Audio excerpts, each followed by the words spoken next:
Bonjour, je m'appelle Gilles Durand, je suis le secrétaire général de l'Association française du GNV.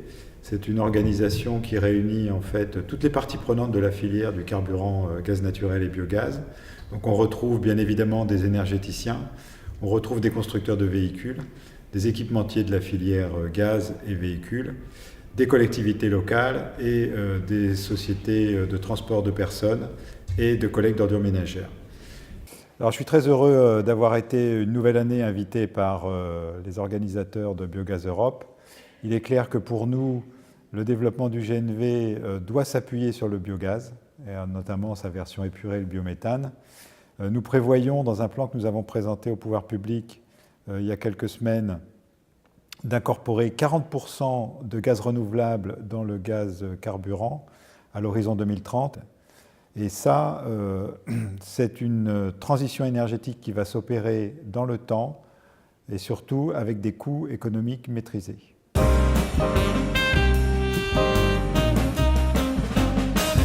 La filière du GNV connaît aujourd'hui un développement sans précédent. Depuis 4 ans, nous avons doublé le nombre des acteurs industriels qui sont rentrés dans notre organisation professionnelle pour développer un réseau de stations et une offre de véhicules. Nous avons construit en 2016 une station GNV par mois. En 2017, nous avons construit 3 stations GNV par mois. Et pour 2018, sont déjà programmées la construction de 5 stations GNV par mois. Donc nous sommes dans une dynamique extrêmement forte qui va s'accélérer pour arriver à l'horizon 2030 à un réseau de 2000 stations. Et il nous faudra bien évidemment du biogaz pour alimenter ces stations.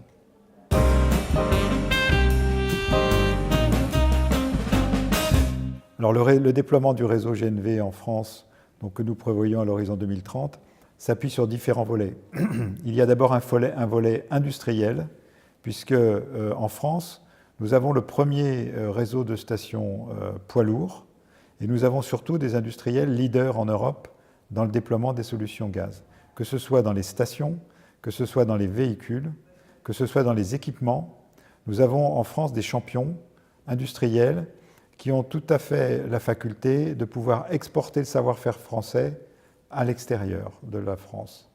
Donc il y a ce volet industriel, il y a un volet compétitivité également pour les acteurs professionnels du transport de marchandises et de voyageurs, à travers une offre de carburant qui est propre et qui est économique.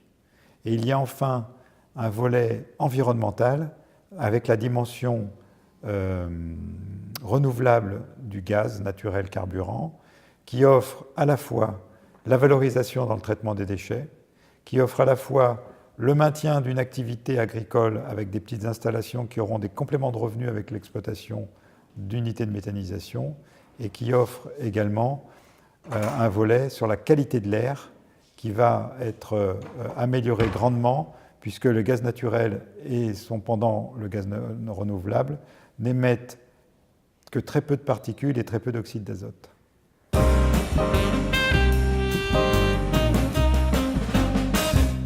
Alors il y a un sujet important également qui est aujourd'hui les zones de circulation restreinte.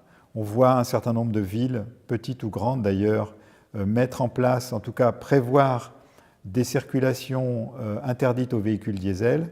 Et bien évidemment, les véhicules au gaz naturel pourront rentrer dans ces zones de circulation restreinte. Donc on l'a vu sur Paris, on l'a vu sur Grenoble, des villes comme Toulouse, comme Lyon réfléchissent à améliorer la qualité de l'air en limitant l'accès de certaines parties de la ville aux véhicules diesel. Et donc c'est effectivement une opportunité pour les véhicules gaz, en particulier pour les professionnels qui pourront maintenir leur activité dans les centres-villes.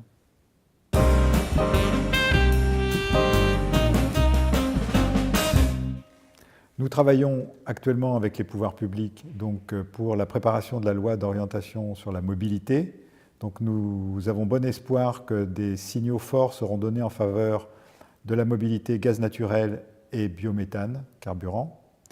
Et nous travaillons également dans le cadre de la programmation pluriannuelle de l'énergie. Il y a un atelier auquel nous participons sur les carburants alternatifs, où nous renforçons également nos positions, les positions en tout cas du gaz naturel et du biogaz, dans le mix énergétique pour le transport terrestre.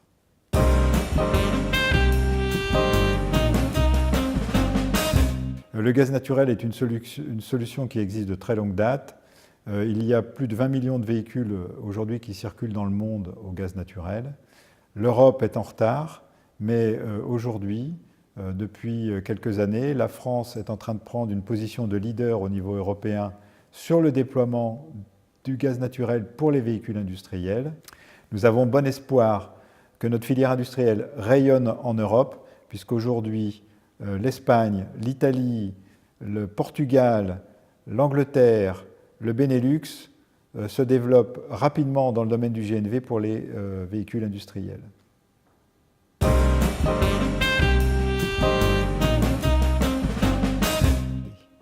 J'ai parlé du déploiement rapide d'un réseau de stations GNV en France. Ce réseau est accessible sur une cartographie avec un accès libre aux données qui permet de voir, de visualiser les stations ouvertes et celles qui vont ouvrir dans l'année 2018. Donc cette carte est visible sur notre site www.afgnv.info.